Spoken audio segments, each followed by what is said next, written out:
The following statements in this video are non-political. They do not support nor endorse any political party in any regard. This video is strictly for educational purposes. Go somewhere else for your politics. Let's get into it. Robert F. Kennedy Jr., the man lined up to be the head of the United States Department of Health and Human Services in 2025. RFK Jr. is making major headlines, openly going for the throat of big pharma and big food, looking to undo corporate corruption on policy and food regulations, return to evidence-based medicine, and put a stop to our high rates of chronic disease in America.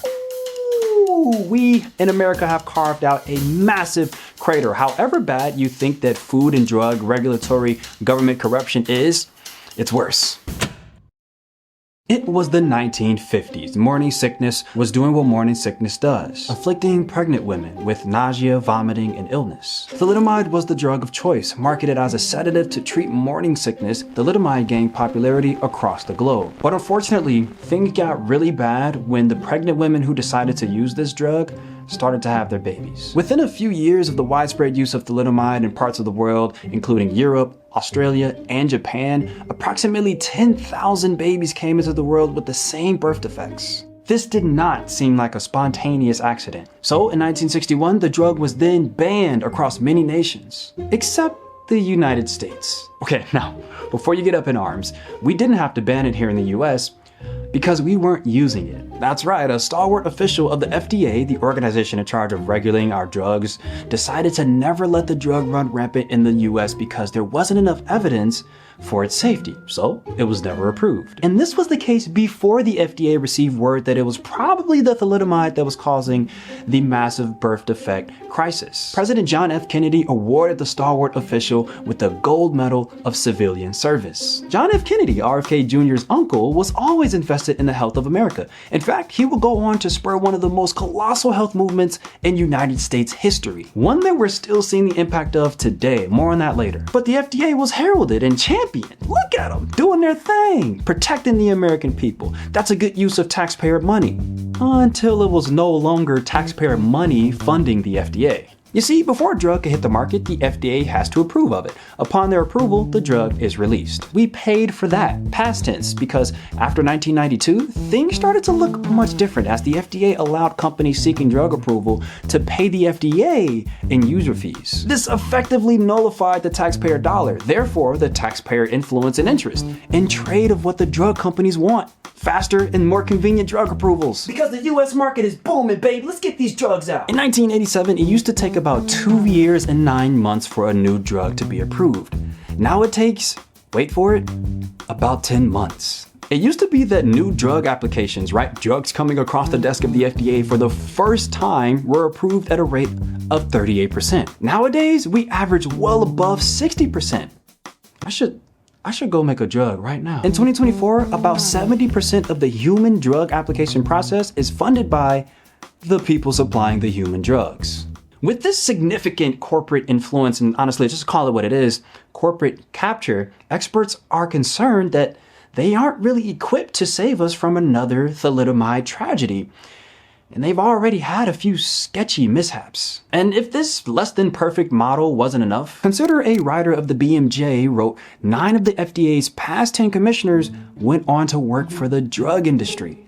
Wow, with former FDA bigwigs going to inform the decisions of the companies they used to regulate, they know how to navigate the rulebook. That's like if some referees joined the Chicago Bulls and just started balling. We could use some referees too, we're under 500. RFK Jr.'s upcoming position will give him an arm of control over the NIH, the CDC, and the FDA. Trump has given him permission to go wild on health, but the question is, can he do it? Will we actually see a difference in our food and drug regulation? Welcome to No Lab Coat Required. My name is Johnny Cole Dixon. Dang, you let me get all the way to this point of the video and you even know my name? Take me out to dinner first. RFK Jr. has more control than we realize. However, RFK Jr. has spoken the words, "My job is to do as little top-down control as possible and just get good information to the American people. We don't have good science because the agencies deliberately don't do that science because they don't want people to know what they're eating." We talked about drugs, but the food is even worse. 900 is the magic number. If you can guess what this number represents before I reveal it, I'll pin your comment below. No cheating. Hey, you got anything to eat in your house? Yeah, we got stuff to eat. But most of it's frozen. 50s were eventful. The people were worried and Congress was concerned. What are the potential cumulative effects of ingredients in our food, right? Because it was pretty obvious when a food posed an immediate threat, but what happens when I eat a food often over a period of time? What are the potential cumulative impacts of those ingredients that are in that food? Cancer? Do I grow another toe, right? The people want to know. The FDA scrambled and responded with the 1958 Food Additives Act. Under this new governing act, food manufacturers had only one option if they wanted to add something new to food. It had to undergo approval. Oh, there's some fine print here. Unless it's generally recognized as safe.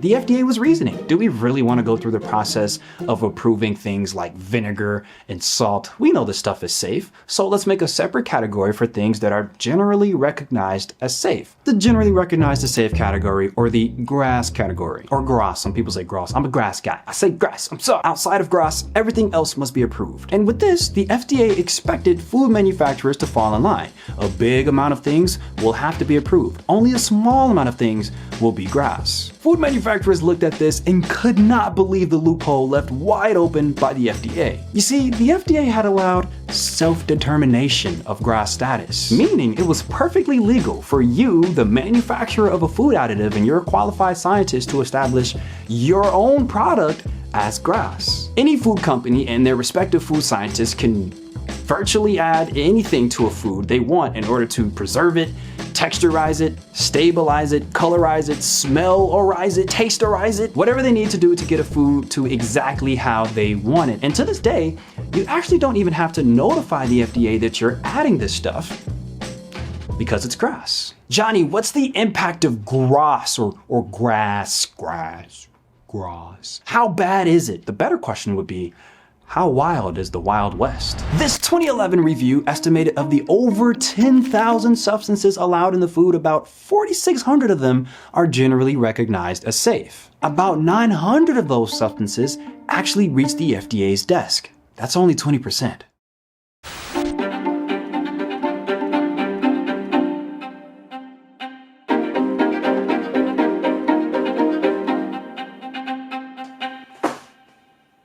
For foods, about 68 ingredients. The review explains that due to GRAS, there's a chance the FDA has not only never inspected a potentially large percentage of these ingredients, but there's an unknown number of even more ingredients that don't even make it to the labels. To contrast, the US, consider the EU. All the food and its additives have to be carefully regulated. And we're just talking about bare minimum, simple regulatory stuff, right? Simple questions. What additive are we using? How did this additive come to be? At what amounts are we going to be using it? What characteristics does it give to the food? What are its potential toxicity concerns, right? Does it propose any special kind of benefit to the end consumer, right? Is it safe? The EU has a crazy head start on banned ingredients when compared to the US, and it's an unknown number, but it's likely not in the hundreds. We're talking thousands of ingredients that never see the light of day in many nations across the world are snugly placed in the packages of American food. Now, the EU isn't perfect, and in fact, I bet many nations have a lot to be desired when it comes to regulating food and its safety, but the US is in a particularly peculiar spot when it comes to our regulation because with GRAS in place, the FDA has virtually no grip on the food industry. Some things under GRAS are truly harmless, right? Pose zero threat whatsoever. Some things we seriously may never know, right? And we don't even know what's even on the list. There's no list out there that we can, the FDA provides no list. But this is not room for panic necessarily. This is just to draw attention to, the fact that sometimes chemistry can be a passive process. We don't gotta do nothing special for these molecules to interact in unknown ways, causing lasting impacts, and however they will. The organic whole food is still the North Star. You go from worrying about the chemistry of a 68-piece ingredient list to the chemistry of a food with just one ingredient, itself.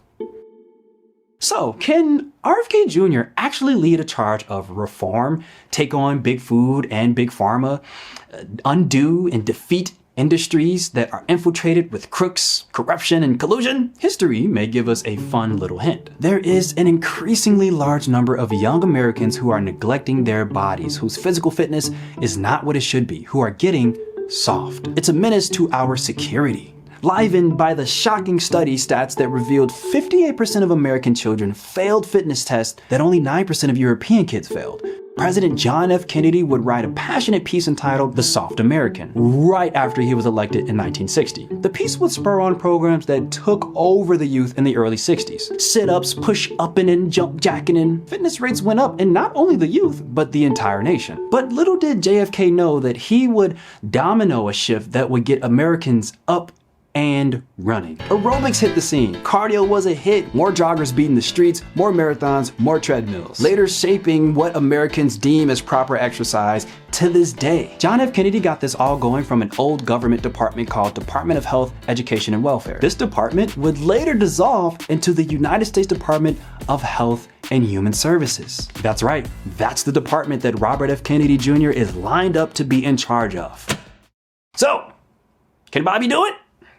Well, if he's anything like his uncle, we're gonna see a change. Hey, if you like what we do here at No Lab Coat Required, consider joining as a member of the Control Group over on Patreon. As a member of the Control Group, you get to keep up with what's going on the inside of No Lab Coat Required, and can actually participate in these videos and have your screen name shouted out. But as always, I hope you guys gained some insight and perspective from this one. I'm gonna get about y'all way.